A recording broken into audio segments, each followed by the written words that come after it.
Okay. Good morning, people. Apologies for being a wee bit late. I am dealing with a bit of a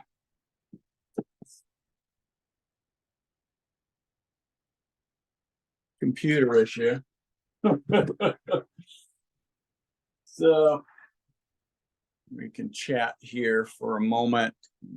I don't know, depending on the way my laptop goes. We may shift over there, or we can just do it here. I'm working off of my phone here, which is a wee bit different than the perspective I would normally have. Looks like I got a few people in here. Are you guys able to hear me? We hear you, Phil. Okay, all right then. We might just stay here doing it this way then. 6 of one, half a dozen the other. How about that for technological redundancy in a modern world? Pivoting and all that BS. So welcome in, guys. We'll assume this is going to be our cohort this morning, and roll on 18-wheeler. Thanks for coming in. This is our NeuroCentric Approach online case study coffee house. Slightly different this morning. We won't be rolling Facebook Live since I'm not able to get I need both devices working for that. So apologies to those that are going to be missing us on that, but we've got more than enough invites out for the Zoom for that to happen. So let's see. Today I don't have a huge, pressing case study. I've certainly had a couple that were interesting this past week, but not, incredibly engaging for conversation, but I'm happy to discuss those if you want. Also, I want to encourage you guys that are listening to bring your own stuff. If you've got a case that's, fascinating to you or puzzling to you or whatever, let's group think it and work through it and see what we can come up with on some of these items. Let's see. First off, welcome from another atmospheric river. It's been interesting weather in our part of the world for the past week. We finally came out of our ice storm. That was we were in the throes of last week. That you folks in Toronto can appreciate, since you can have similar weather patterns with your lake effect there. But yeah, it was somewhat treacherous around here for quite a few days. I couldn't even get out of the house to walk to the street because of the ice. So it's fascinating. Let's see. In the interim, things that I found that attracted me and got me fascinated by other things. You guys, if you're not familiar with the name Andy Galpin, RJ, I suspect you probably are. Does that name ring a bell to you? Andy's work's good. He's also a local boy. And Andy grew up in Washington. He played football at Linfield College, right here out down in your area. Aren't you down in that area, RJ? No, you're in Bend. Yeah. Yeah, he's down in the McMinnville, was down in the McMinnville area. Andy's work is impeccable. He's been on several of the major podcasts that many of us know and love. He's been on Peter Attia, Andrew Huberman, but he did a recent one on Tim Ferriss's podcast that was really quite outstanding. I'm listening to it a second time because it was dense and chewy, and there were a lot of references there, including one for some breathing work from someone that he's fascinated by, Brian McKenzie and Emily Hightower. And I picked up some of their work as well, and have been sifting through that. And it got me interested once again on breath as input, and which, of course, in our model, this is great. Now my computer boots up. This is great in our model for NCA, and that's the cellular inputs typically, right? So if we can, I've been wondering and kind of tossing this idea out to other people in this space for a while, wondering if the observed benefits that we see for exercise, for breath work, and for meditation, and perhaps even sauna, all, if you think about each one of those, one of the common physiological events that occurs when you do all of those exercise, all of those interventions, is your breathing rate changes, your depth of breathing changes, and maybe even the location of your breathing changes. So suffice it to say that across the board, breathing changes. And we have within the literature, if we just drill down on breathing, we have direct association between reduction in breathing rate and a deepening of each breath itself, to be well associated with changes in the autonomic nervous system, vis-a-vis a reduction, well, or increase. It could work either way, but a balancing between sympathetic and parasympathetic. So if we slightly shorten our in-breath and extend our out-breath, then we tend to have an upregulation of parasympathetic. And on the flip side of that, we can have an upregulation of sympathetic. And that is some of what you see in so-called Wim Hof breathing techniques. It's borrowed from some of the yogic pranayama traditions. It's borrowed from holotropic breathing patterns that Stanislav Grof, who's one of the early pioneers in that, psychiatrist. This would have been back in the 1970s. I remember reading his work in the 1980s and being fascinated by that. And they use that holotropic breathing as a proxy for altered consciousness states and things of that sort. So that's one fascinating overlay of breathing. And we can see that change in breath work or with mindfulness type of meditational strategies. The other inroads we see into all of that overlaps with exercise is heart rate variability. And heart rate variability was actually developed by a psychiatrist and researcher, Stephen Porges. And many of you have heard me talk over the years about Porges's polyvagal theory.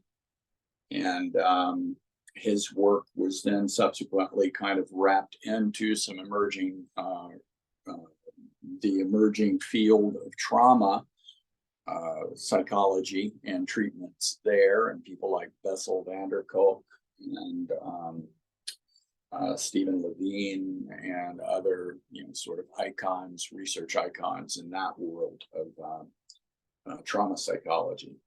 And I borrowed liberally from that research base, that evidence base, for the type of work that we're doing, particularly with the lumbar spine in the neurocentric approach, viewing those kinds of episodic radiculopathy cases with the locked back, the spasm, the remarkable pain, often with the patient not having a clear narrative about what is going on in their body, so feeling essentially powerless, losing their locus of control, not having agency of things to do for themselves as being somewhat reminiscent, at worst, possibly identical to post-traumatic stress disorder. And part of what we do in the model that I use with this is to use a graded exposure technique that is similar to what's used in trauma psychology to work with those particular patients. So there's a fascinating overlap there in what occurs when you do breath work to work with that particular population, because in trauma psychology, essentially what you do is create a safe environment for the patient to explore emotional triggers for their physiological state of panic or anxiety. And you create a safe environment for them to do that. And then the therapist would use some sort of input to mimic the physiological effects of anxiety or panic. So that usually is fast breathing or rebreathing of the person's exhalation, which means that they start to increase carbon dioxide. I keep doing that. Carbon dioxide concentration in their system. And that, as you'll learn in looking at Andy Galpin's work, both there on the Tim Ferriss podcast and some of Andy, finally, I've been nudging him for a bit, and we've had some conversation back and forth. One of his grad students actually joined Justin and I at our original course down at Mark Sisson's place in LA a couple of years ago. Andy couldn't make it to that because he actually had COVID that weekend. But what I'm fascinated by with the work that he is talking about there, and how it overlaps with breath work and breathing patterns, is this shift in the carbon dioxide tolerance within the body. So here's a quick little thing that we could do together if you want, that I think is, I'm tossing around ideas about how we might be able to just leverage breath to make a systemic cellular change in neural sensitivity. And I don't know if it holds water or not, but I'm trying to put together maybe a study design that might actually be able to investigate that. Because if we can bring yet another way of measuring a cellular input and its effects on pain by changing carbon dioxide tolerance, then that would be kind of a cool way to bring a more holistic vantage point to the patient in front of us on how their breathing pattern could be affecting their stress levels, could be affecting their pain, and how they, and equally importantly, how they simply could measure that on their own at home. So this is a paper that came out several years ago. This is how to test your carbon dioxide tolerance. Let's play together. I want you to get yourself in a relatively relaxed position, and I'd like for you to just develop a normal breathing pattern, just standard, whatever feels right to you there. And in a moment, I'm going to cue you. I want you to set up a timer. In a moment, I'm going to cue you to start your timer. And you're going to start your timer after you've taken a relatively deep breath in you're going to start your timer, and then you're going to exhale consistently as slowly as possible for as long as possible.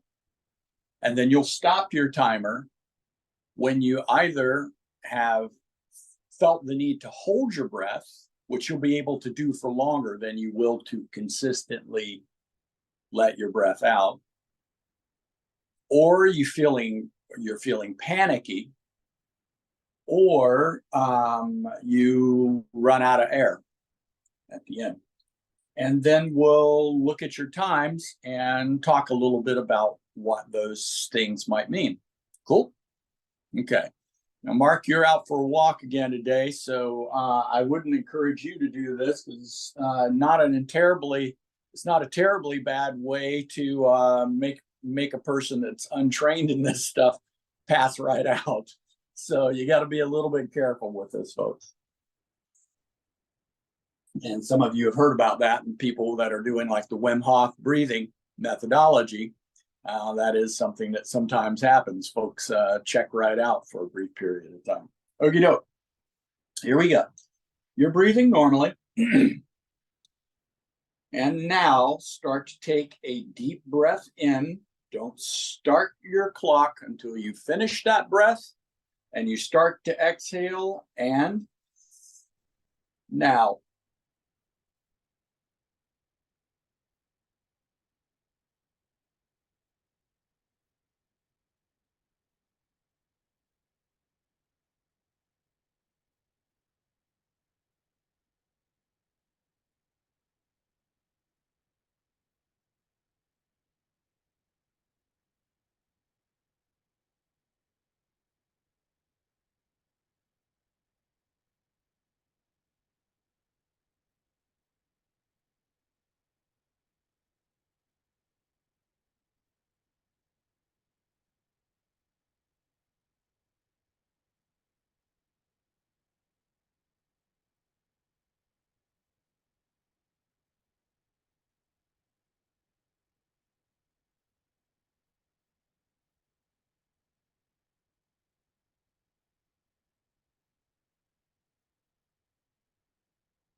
Okay, is anybody still going? If you are, just keep clocking it out.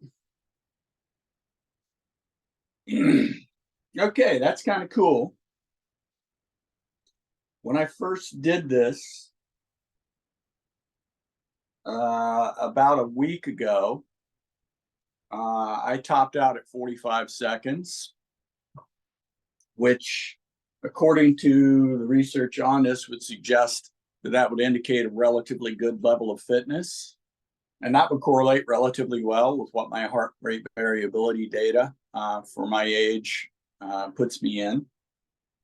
And I started doing things to improve my carbon dioxide tolerance. Those things include something that looks like a 5-second in-breath, and then holding your breath for 10 seconds, and then exhaling for 5, and then repeating that cycle. And the other thing included a held breath, being physically active during a held exhalation, and being physically active during that period of time for as long as you can until you start to get panicky, and kind of exposing yourself to that high CO2 concentration in your body, which will cause that panicky feeling, and try to essentially condition yourself to be able to, both up here and in the rest of you, be able to manage that kind of a state. And I'm curious as to how that might carry over in my interval training for my ability to knock out maybe an extra interval. And I'll be testing that this week. without doing anything else, and just see if that change in the carbon dioxide tolerance is measurable in other domains.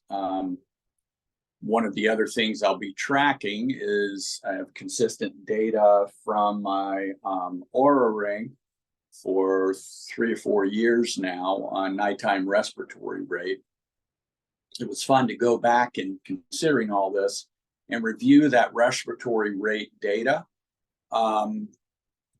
which started before the pandemic. And then I had some consistent, a few different pulses where I got ill before we had COVID tests and suspected that that I had contracted COVID wild type. This would have been early on 2020. And, I looked at my respiratory rate data, and it was pretty remarkable. I went from a respiratory rate of 13 breaths per minute up to 15 breaths per minute consistently for about a 2-month period. And subjectively, I remember with my runs during that period of time, I couldn't get myself into zone 4. I could not get out of zone 3. I could not push myself higher, and it just felt really weird. And I had a bit of a come to Jesus moment where I got really frustrated with this, and I was like, screw it, I'm going to run this out of me. Whatever this residual is, I'm going to run it out of me. And this is before we knew much about the clotting aspects of that particular virus in the body. And I went out and ran as hard as I could for as long as I could. That was all, those were the only metrics I used for the run that day. And I finally got my heart rate up into a high, into a mid-range zone 4. And I was smiling, I was happy. It was at the end of my run. I'm standing in front of my house and I'm looking at my heart rate, and my heart rate is pegging at what would be typically about 90% of my maximum heart rate. And I'm like, yes, I did it. Sitting there with my hands on my legs and feeling my heart race. And now my heart is going at 90%. And now my heart rate, as I'm standing there doing absolutely nothing, is going up to 95%. And several minutes went by as my heart rate is climbing as I'm doing nothing. And I had a precious moment of looking up and saying, okay, this is what my home looks like, and not knowing whether I was going to check out right there or not. And there was a very distinct feeling of something passing through. Not at a consciousness level, it was at a physiological level. And if I'm to describe it as anything that makes sense to me, the narrative sounds like I passed clot at that particular point in time. And it was very abruptly, within 30 seconds or so, my heart rate went doom, doom, doom, doom, doom, doom, and then came right back to normal. And I haven't had any further issues with it since then. But fun with COVID, eh? Fun with breath. Yeah, we've learned a little more about that particular critter and its vagaries and how it affects certain physiological systems. But that was a scary moment, and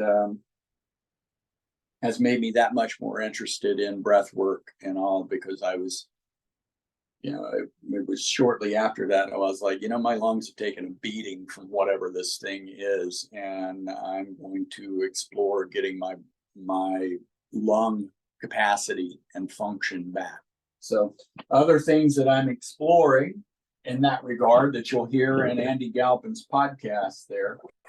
This is Bas Rutten's O2 trainer.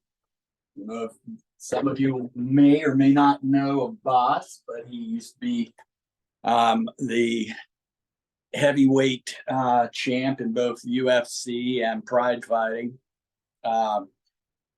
Vicious fighter and a lot of fun to listen to.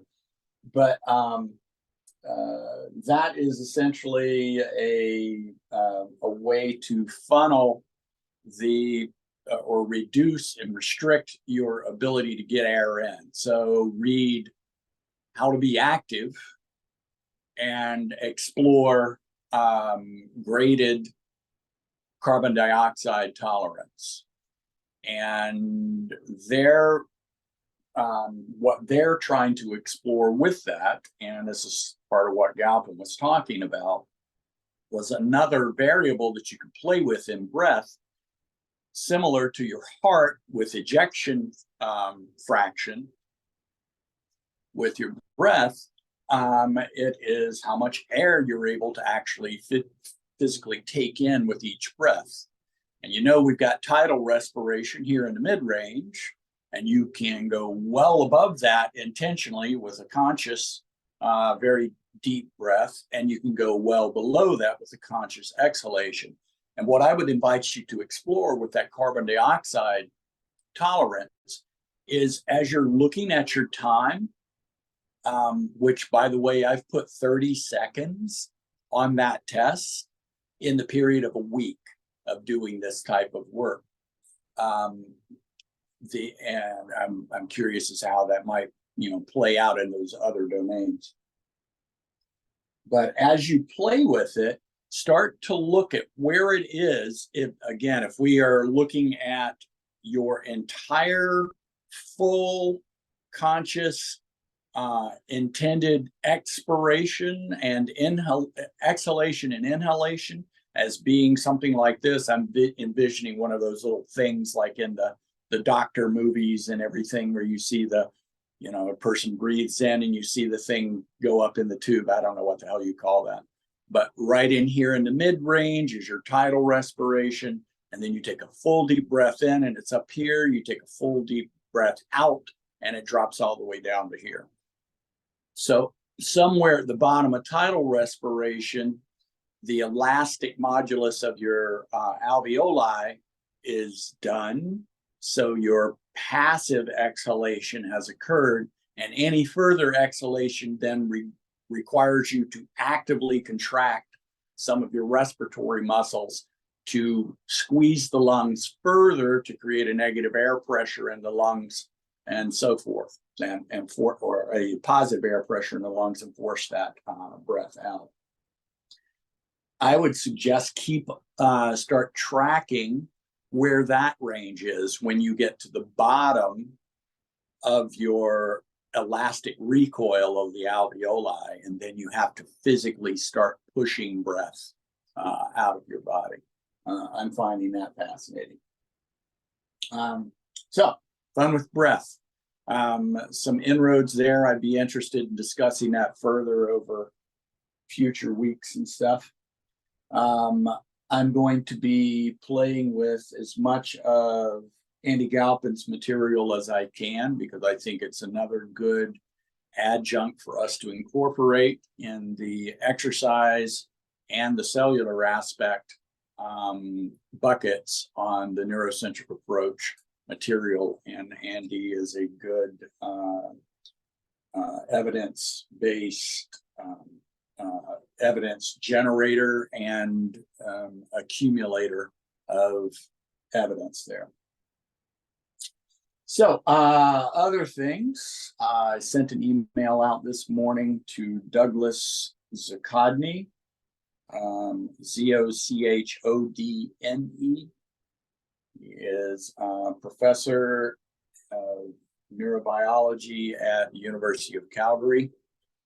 And I've been a consumer of his literature for a number of years.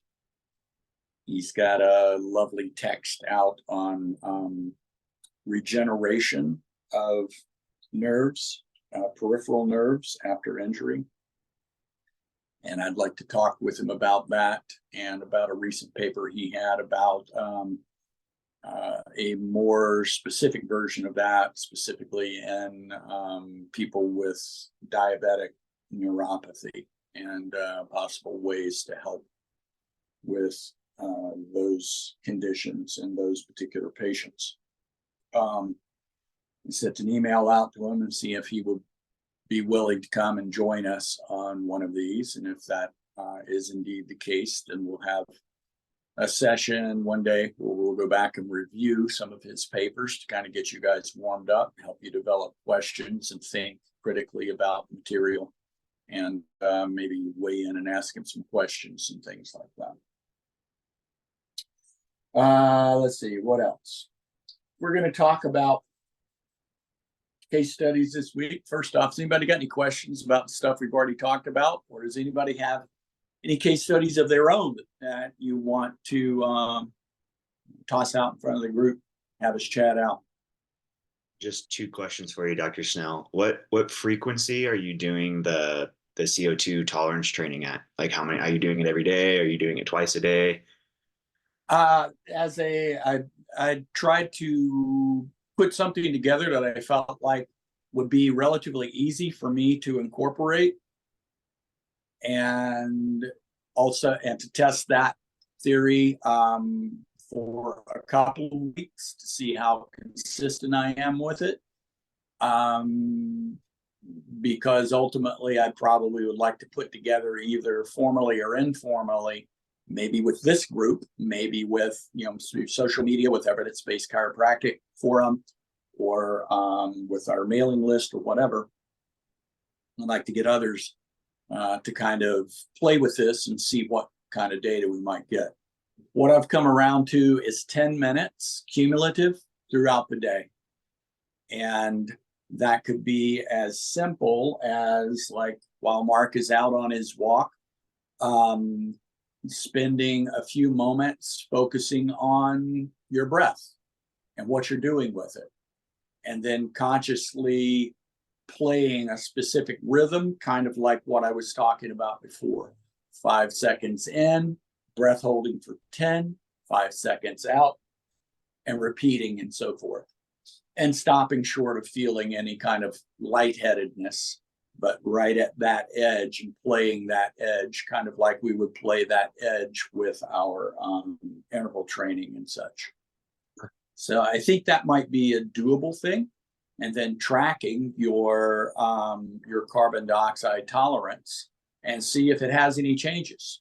And then if you have any other wearable data, like your respiratory rate, or if you have a pain situation, you want to keep a numerical pain scale, at the start and then later, to see if there's any change there. If you see any noted changes in your sleep quality, your sleep scores on your aura data, or your Whoop data, or some changes in your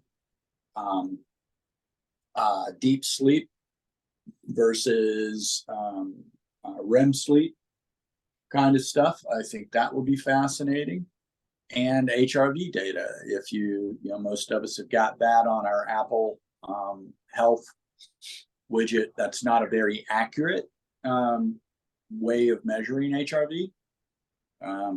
The root mean squared thing that Omega Wave is famous for kind of getting us all focused on, is the industry standard there. But that's one of the products that one of Andy Galpin's groups that he's playing with is coming out with. They've got a product that's I think they're coming to market with it very soon, in the next month or two. And it's supposed to be $200 or $300.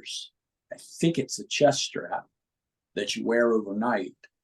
And it has been shown to be as sensitive, if not better, than sleep polysomnography. So it will, in that capacity, probably kick Aura's ass.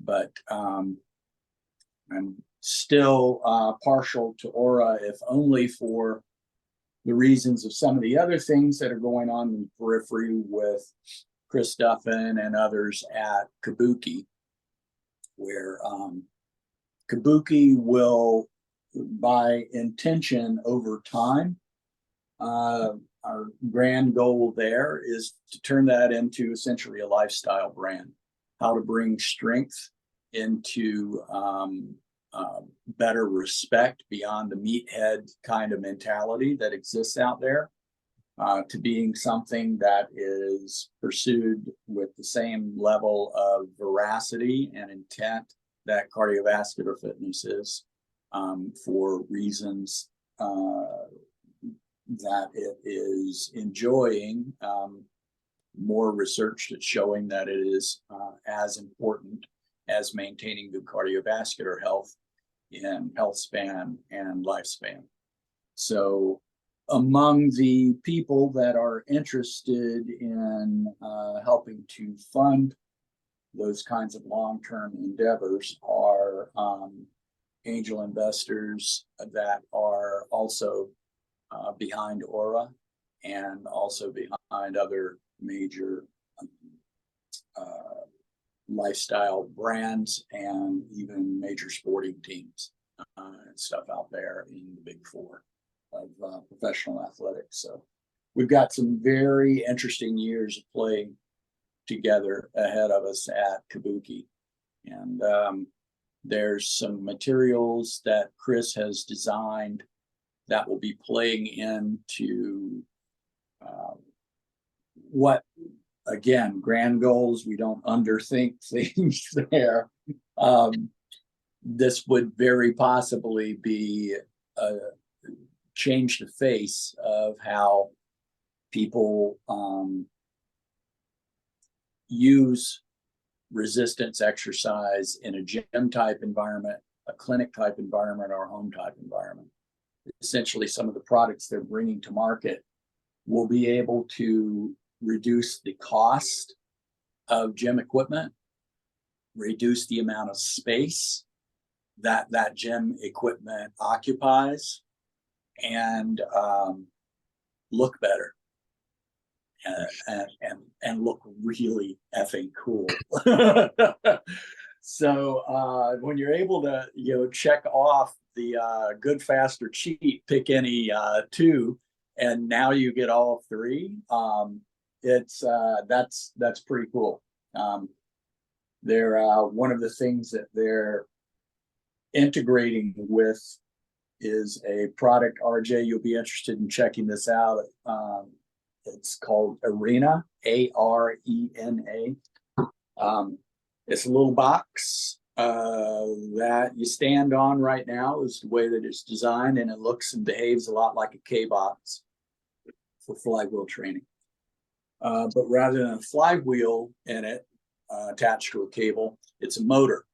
And that motor is controlled by an app that can exist on a little stand on an iPad, or you can hook it up an app to your phone. And the Arena box right now is comparatively, it doesn't cost all that much. It's about $1,500. But what you get out of it is you can tailor it to produce any kind of force curve you want on the exercise. So you can mimic something that looks like a barbell movement pattern with chains on it, or with resistance bands on it. So your force curve is different throughout the range. You can change, like one of the things that I particularly liked as a skinny guy, scared of getting squished under big loads put on my back with a back squat. You can get a lovely back squat feeling out of it. And part of what Chris is doing is designing equipment that dovetails with this product. So you put a harness on your back, and at the very bottom of your squat, there's no load. So you don't get that sense of, I don't know if I can come out of this hole. And I'm not sure if we're taking away a very valuable training effect right there or not. but you start your squat up and it's like intense, intense, intense, intense all the way up. And then you come down and you get to the bottom of your hole and you feel like you're going to get squashed and the load goes away. And then you start your load going back up and it's intense, intense, intense. So cool stuff. And they're also designing it so that the box, which currently only provides you with that angle to work off of from standing on it, can be mounted to a rack kind of environment. So then you can do upper body work quite a bit more easily. So anyway, keep an eye out for that. They're currently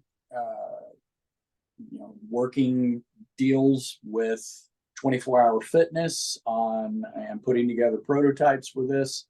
So it's entirely possible, if you think about the economics of running, owning and running a gym, whether that's in a gym itself or whether it's in a clinical environment, the footprint, how many square feet that gym occupies, and what your return on your investment per square foot is, this trend will likely improve both of those metrics. So getting into it and including strength training in a clinical environment would be less cost, mean less area out of your clinic that needs to be used, and potentially, if the evidence holds out, the outcomes would be superior in overall clinical care as well. So there's that. Questions, comments?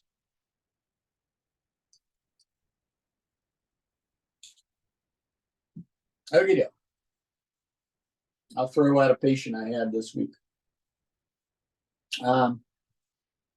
72-year-old female presents with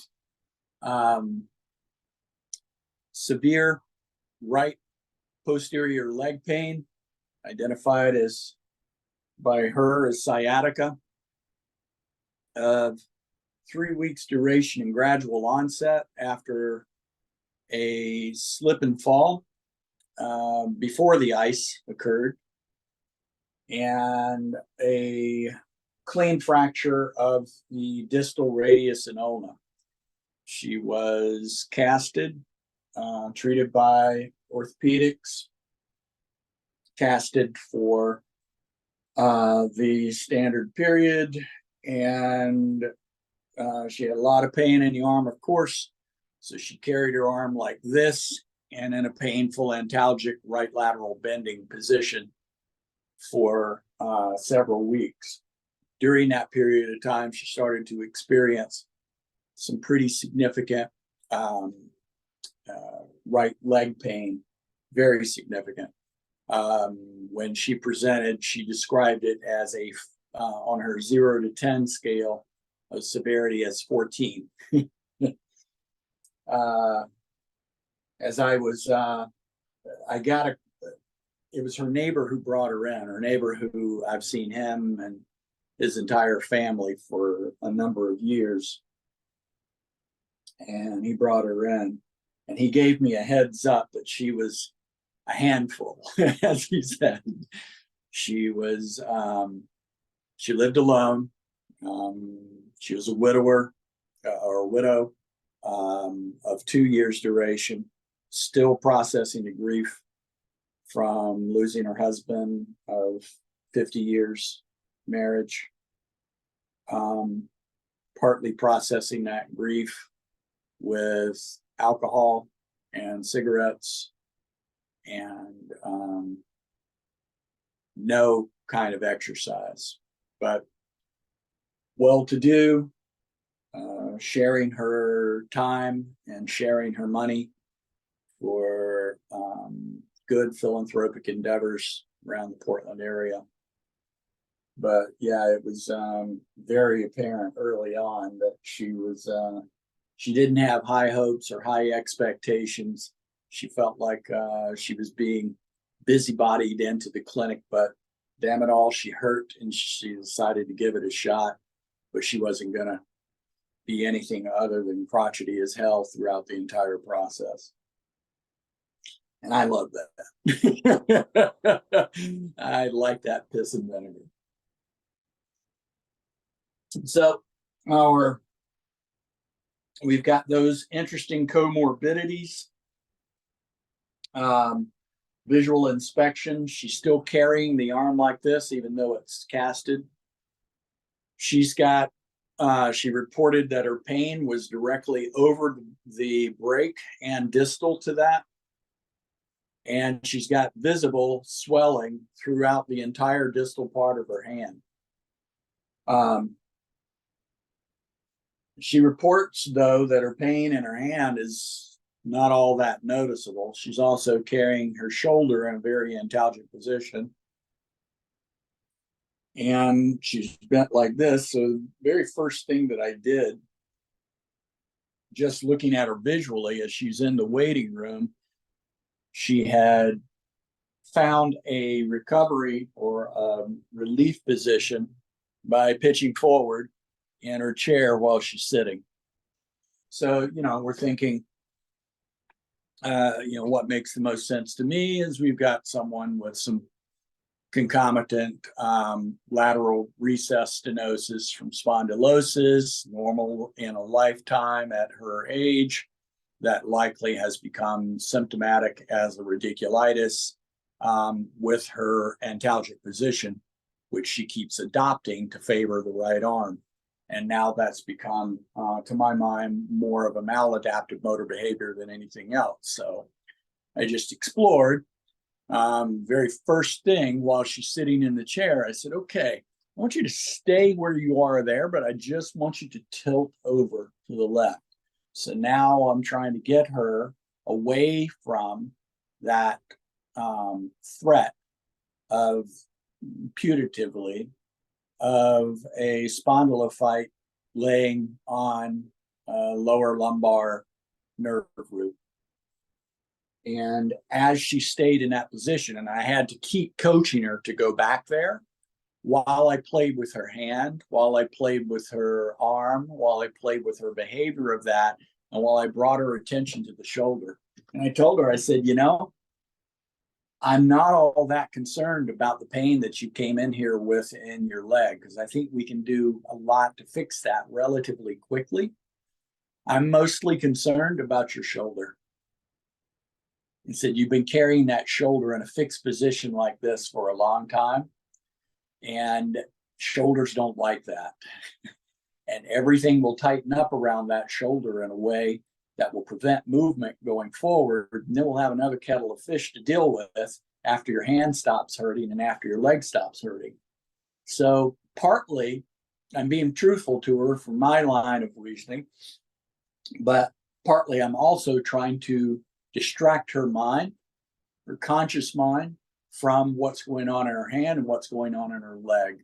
So I had her just start to move the shoulder and do some rounding positions.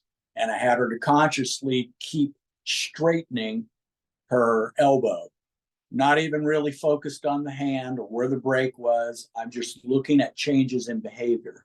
And as she keeps readopting the right lateral bend, I'd move her back to the left.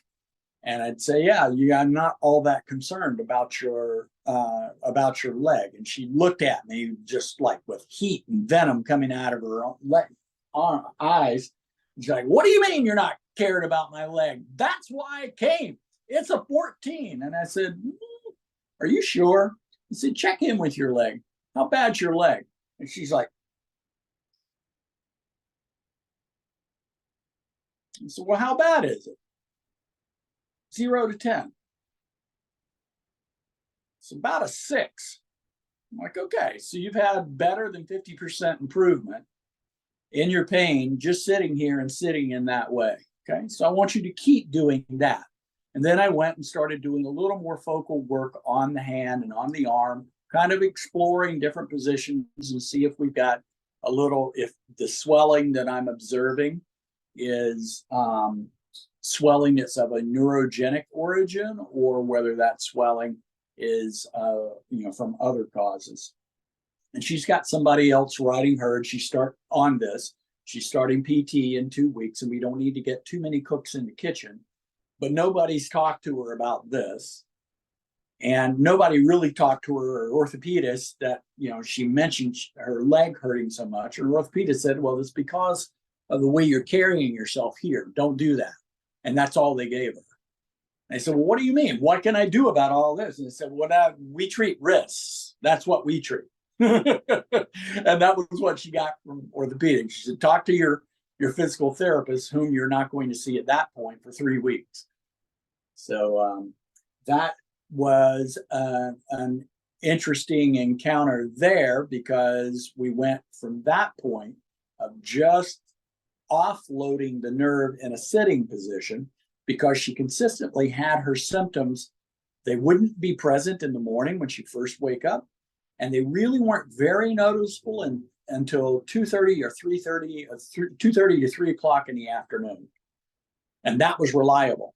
So I asked her, what are you doing for the hour or two before then? And she was spending time at a computer during that period of time, and trying to use a mouse with her injured right hand had her in that right lateral bend that much more. So we talked about that and ways to work around that. And she also would experience it with prolonged walking. So I started working on other postures to try to take the heat off of that area. And what's the best opening position that we know of, based on the work that we've done together with NCA and its incorporation of other models? Static opener and sideline, right, with that affected leg up. So I put her on her side in that position.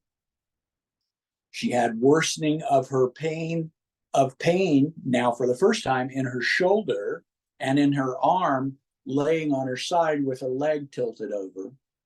So now what it looked like to me is we've had some adaptive shortening of all of the structures in this area, and both neural and probably the scalenes as well.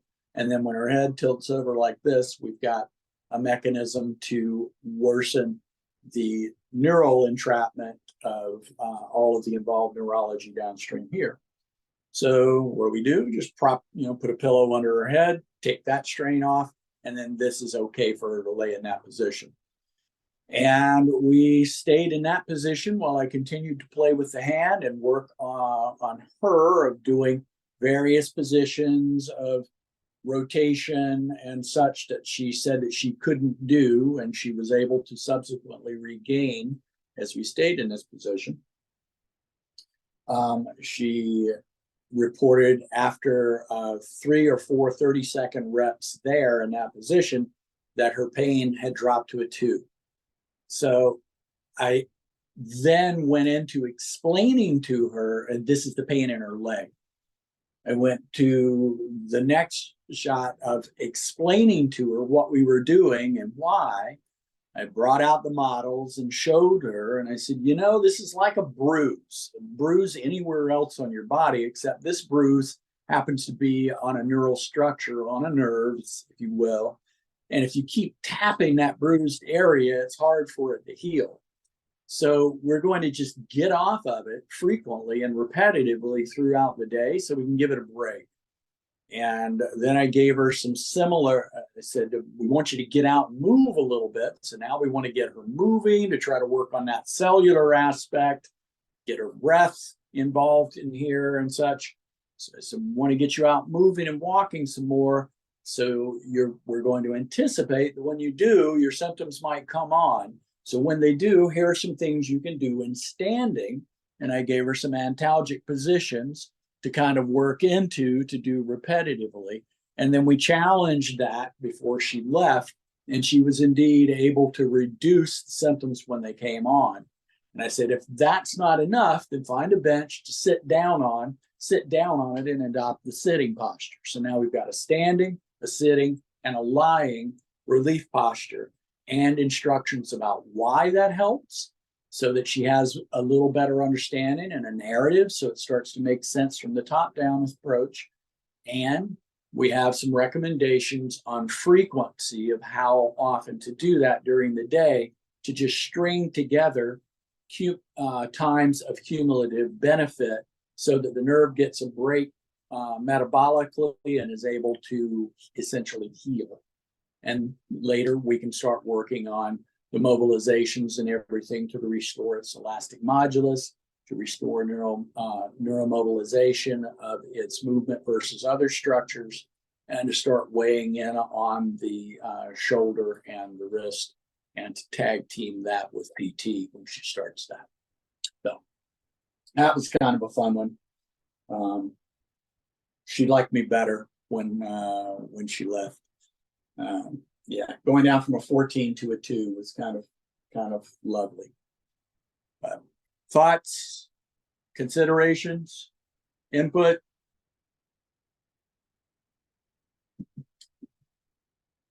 Look at that. It's 10 o'clock. So we got an hour in today. Glenn,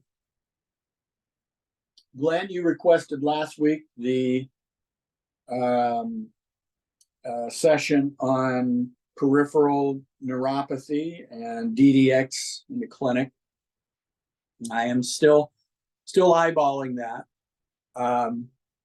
with an understand. That's part of the reason why I got in touch with Dr. Zakadny, because I think going to the source of some of that research might be helpful. And quite honestly, because I would like to weigh in on that topic with something more than the big 3 or possibly 4 polyneuropathies that people in a physical medicine environment are most likely to see. So that polyneuropathy is going to look like B12 deficiency, alcoholism, and diabetes. And I don't know what the actual numbers there, but off the top of my head, and just based on my clinical experience and probably yours as well, I would suggest that of all the polyneuropathies that I see, those probably make up, which are few, those probably make up 90% of those. And then you have some that are, a result of after chemotherapy, which you would, have a very clear understanding of. You'd have some that are related to patients with diagnosis of HIV that are a bit older, and some of those early antiretroviral cocktails were actually using chemotherapeutic agents. And those chemotherapeutic agents, you actually dial you titrate the dosage on them according to the patient's individualized tolerance of the neurotoxicity side effect. So there's going to be some long-term differences there. And I've had some interesting patients over the years that have concomitant lumbar radiculopathy with that antiretroviral cocktail caused polyneuropathy, and trying to tease clinical data out of that's sometimes quite challenging. What else? Then you'd have, things like MS and Guillain-Barré and things of that sort to consider. But blessedly, in a physical medicine environment, those things are quite infrequent. I don't think I've ever seen a patient with Guillain-Barré, not knowingly. I don't know if you guys have. Glenn, you probably have a much higher need to know on that, since you're, as I understand it, you're still managing interns in the school clinic. Yeah, so we have a very large Asian population, so I have a very high prevalence of diabetes within the group. So we do see a fair bit of the polyneuropathies. Do you guys integrate at all with Dr. Fung there in Toronto? It's very difficult. I've been trying to send some patients to him, but it's very difficult to get the patients to actually see him. But I do leverage a lot of his literature on some of my patients, to be honest, and using the intermittent fasting to try to help them manage some of their things. I'd be really careful with the diabetic. So he's got that little case series of the 3 that has some pretty impressive numbers on. But we just have to be super careful managing those because of the side effects that might happen if they don't get and nutrition. Yeah, and that has been fascinating to me as well in the past. I have, and now that you mentioned that, I can recall that 3 patients right off the top of my head that I've had that had some kind of peripheral neurological issue that was concomitant with what was probably a diabetic neuropathy, but had not been frankly diagnosed. And they were very resistant to dietary changes that involved a reduction in that base note calorically in a lot of that part of the world's diet of rice, and in particular white rice. And it's fascinating to see that in someone with an HbA1c that's high, and they've got even I've even had physicians that were from that part of the world that were suffering from those issues, that had sought out my care from finding me online with Fix Your Own Back and stuff like that, and they would not change their diet to reduce that insulin response and that hyperglycemic load. And so in those patients, we just worked with let's look at metformin and acarbose and talk about that with your primary care, and let's try to grease the skids to that referral and get this taken care of there. I think it might be the cultural authority that we may carry, and that might not have the authority that they see in us as a provider. But what I found historically with my patients and the co-management with the endocrinologists and the dietitians is we're not historically doing a good job managing them through a dietary perspective. Yeah. So same here. And I that somebody's got to, sorry, Phil. I think somebody's got to, show them the consequences of long-term poor management with regards to amputation, losing a kidney, having a heart attack, going blind, dying. Yeah, and that's pretty strong, but sometimes that in the population that I grew up in is rife and undermanaged in the Black population as well. And it's an all too frequent scene to be rolling down a rural southern road and to see black people on the porch in a rocker with amputation stumps from the knee down. And they even got a word for it. They call it the sugar. Yeah, the sugar got me. What, do you have diabetes? No, I got the sugar.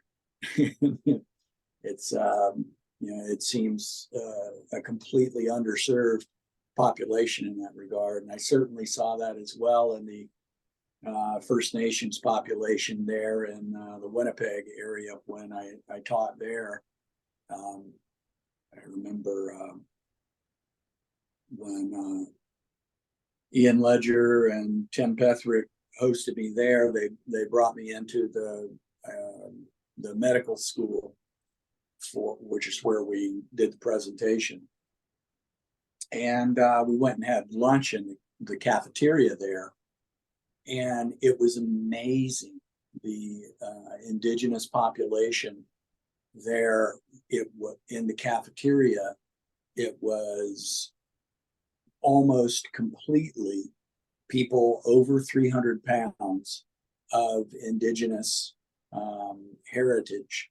And as you walk by with your tray, us, trying to do the right thing calorically, just marveling at the simple carbohydrate on the trays. And I asked, what is the relationship here specifically in this space with that population? And they're like, this is a diabetes treatment facility. And I'm like, so that disconnect is just amazing. to see. And you know, I applaud you for trying to find ways in our little niche of the world to at least get one more lever under there of pain as a way to motivate people to behavioral change for systemic health. Yeah, doing the Lord's work. All right. What else we got before we close shop, peeps? Reminder as we close, the next 2 weeks we will be offline. We're not going to be meeting here. I know I'll see Mark in 2 weeks in Seattle. He'll be joining us there. And next week, I might see some of you at the R2P Symposium in Dallas. I'm not presenting. I'm just going to learn and hang out with compatriots. Hear Brett Winchester present. I might even throw my beat up shoulder that I just put in front of my primary care yesterday to see if I can get an MR arthrogram and see if it's time to tack down a slapped lesion that's been I've been nursing for 15 years and recently blew up on me to the point that I couldn't even do a side posture manipulation with my shoulder. That's no good. Because believe it or not, Snell does manipulate a spine every now and then. All right, peeps. It's good chatting with you. I have no idea what the recording quality and all this is going to come out with, since I'm doing it on my phone today because of the snag with the computer right there at the end of the day. But if we've got a usable recording here on Zoom, then I'll post that for others on the blog at NeuroCentric Approach, and I'll also put a link to that on the community. In the meantime, you guys stay curious, stay compassionate, take what you learn and go help some people. Be well. As always, Phil.